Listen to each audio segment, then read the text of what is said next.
Hi, welcome to my STATC131A project. First, let me talk about the packages I'll be using for this. I'll be using the heat map, ggplot2, and dplyr.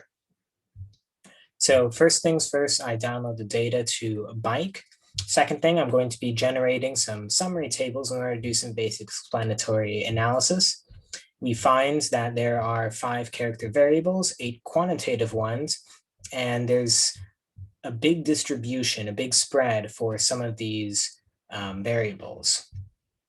So now I'm going to run some histograms for these. We can really visualize what these look like, because right now all we can really see is that, oh, look, this max is much bigger than anything else here. Same thing with this for casual and registered, as well as humidity and wind speed also are far above, but now we can really see that temperature. We see here it's roughly normalish, excluding some of these.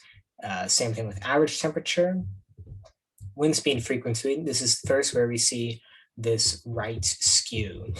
We see this once again in casual user counts as well as registered user counts, but we don't really see that with humidity.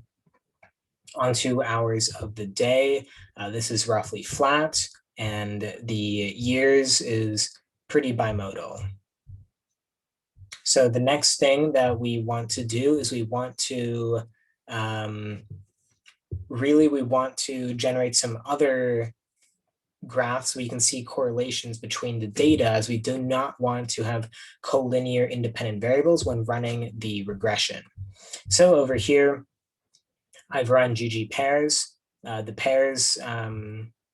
run the pairs function in order to show that temperature and average temperature clearly have a correlation going on. Next, I have this heat map to show that temperature and average temperature have some relationship, as well as casual and registered user. You can see how close these are, that these are the only ones that really have that sort of relationship. So yeah, following the heat map, we can really determine that that's what our relationships could be.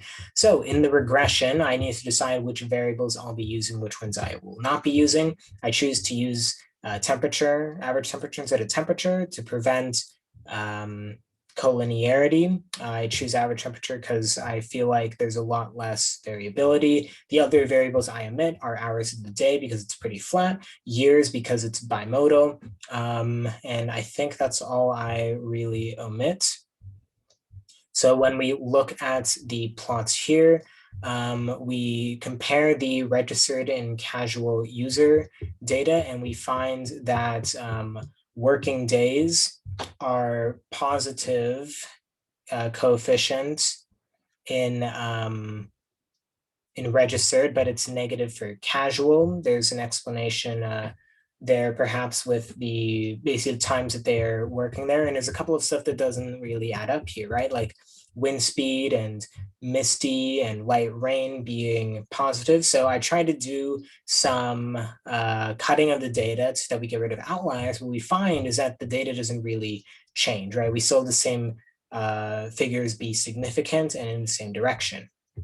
So I just sort of leave it at that, and I'm going to continue running with these as the chosen regression plot. So now with the diagnostics, we see issues with this graph, and this graph. What we find is that these show that there's issues with the residuals having patterns, not being fully normal, not being homoscedastic, and proving that there are some outliers. So there are some issues with this regression. Finally, I used I use the STEP program to determine what is the best backwards elimination to use to find the best model.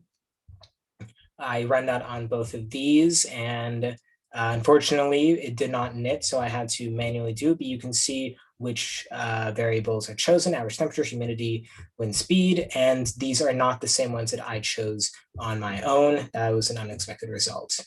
Thank you very much for watching.